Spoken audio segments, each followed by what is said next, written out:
저는 좀 두 가지로 보는 게 진짜 차 멀미를 하는 친구들이 있고 아니면 차에 대한 경험이 안 좋아서 차를 못 타는 친구들이 있거든요. 그거를 좀 먼저 봐주셔야 되는데 차에 대해서 좋은 계획을 심어주려면 가장 좋은 거는 여러분들이 조금 귀찮더라도 산책 나가기 전에 꼭 먼저 차를 들려서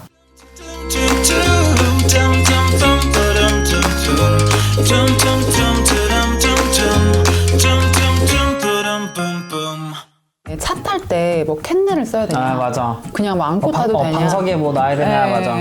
그거에 대해서는 좀 어떻게 생각하세요? 일단 1순위는 캔넬을 써야 된다.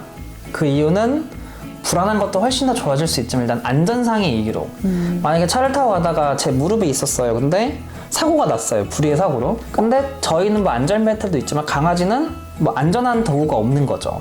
그럼 당연히 더 다칠 수밖에 없는 거고. 그래서 저는 안전이 가장 중요하다고 생각을 하기 때문에 무조건 차를 탈 때는 캔넬 안에 강아지를 넣어야 된다. 그렇게 가야 된다라는 주의예요. 팀장님은 어떠세요?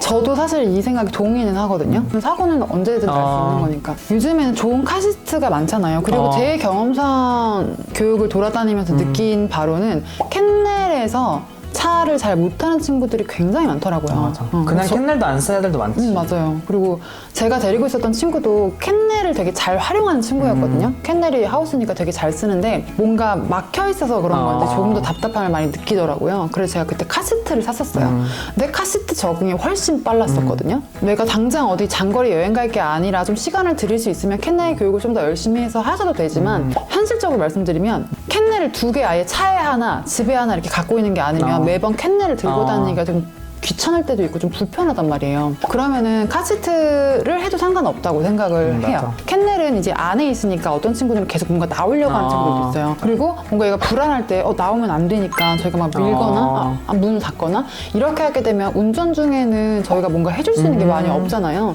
근데 카시트 같은 경우에는 사람이 뭔가 손을 뻗거나 컨택하기가 좀 쉽다고 해야 되나? 그래서 조금 적응이 좀 빨랐던 것 같기도 해요.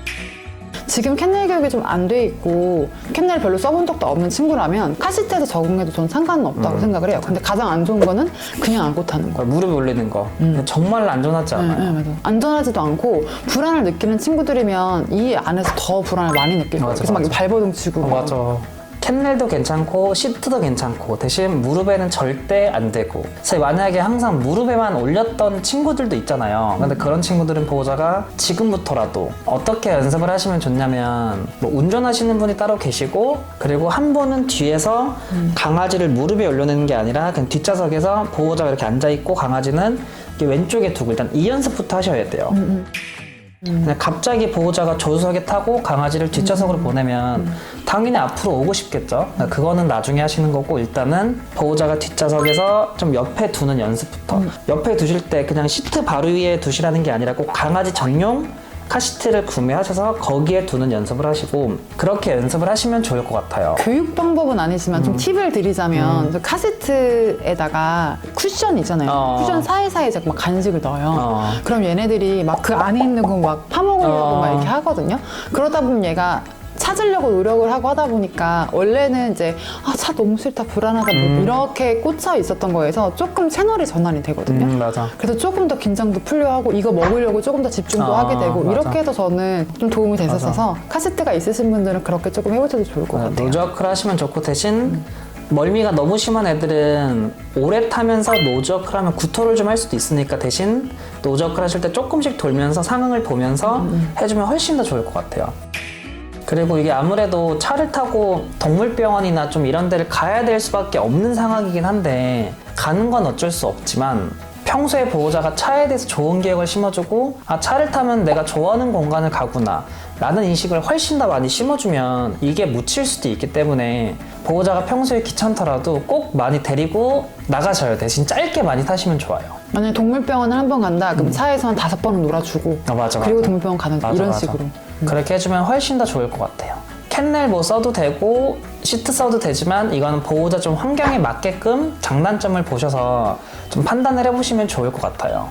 그러면 멀미약에 대해서는 좀 어떻게 생각해요? 너무 심한 친구들은 필요하다고 생각은 하긴 해요. 맞아. 제가 실제로 뭐 효과를 본 친구들도 봤고 필요하긴 한데 사람약도 내성이 생기잖아요. 맞아, 그래서 맞아. 약을 계속 먹이면 그것도 효과가 좀 떨어지거든요.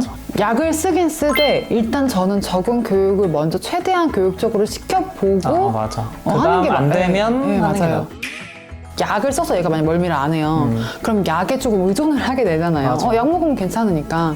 근데 그렇게도 상관없지만 저는 그래도 약 안 먹어도 좀 잘 탔으면 좋겠거든요. 맞아. 얘가 좀 스스로 편안하게. 맞아. 그래서 약을 써도 되긴 하지만 그 쓰는 와중에도 계속 교육을 진행을 하는 맞아. 게 좀 좋다고 생각을 합니다. 여러분들의 강아지가 만약 멀미를 한다면 바로 동물병원 가서 멀미약을 처방받지 말고 일단 저희가 앞서 말씀드린 교육을 조금 하시면서 정말 오래 하셔야 돼요.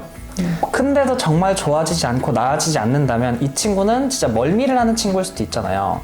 그러면 그때는 약 처방을 하셔도 좋고 사람도 멀미약을 계속 먹어야 되는 사람들도 있잖아요. 그런 친구들이기 때문에 약은 먹어도 상관은 없지만 대신 교육은 좀 최대한 많이 해보고 그 다음 차선책으로 좀 선택을 했으면 좋겠다.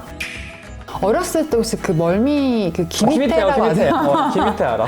그런 거 붙인 기억이 아마 다 있으실 맞아. 거예요. 어렸을 때는 다 그런 멀미를 조금씩 다 할 수 있잖아요. 제가 데리고 있었던 그 친구도 멀미가 정말 심했어요. 택시 잠깐 탔을 때도 토해가지고 제가 시트값 다 물어주고 막 이럴 정도로 되게 심했었는데 완화가 안 되는 게 아니라는 걸 그 친구 교육하면서 좀 많이 느껴가지고 그냥 너무 조급하게만 안 하고 하시면 맞아. 충분히 약 없이도 웬만하면 다 될 것 같아요. 맞아. 대신 노력은 꼭 해주셔야 돼요. 그게 문제인 거죠. 노력도 안 하고 약은 절대 안 돼요. 최대한 많이 해보시고 선택을 해보셨으면 좋겠습니다. 그럼 오늘은 저희 이렇게 마무리하는 걸로 하겠습니다. 그럼 오늘도 영상 끝까지 봐주셔서 감사합니다. 영상이 유익하셨다면 구독과 좋아요 눌러주시고 다음 영상으로 찾아뵙겠습니다. 알톡톡 알톡톡. 안녕.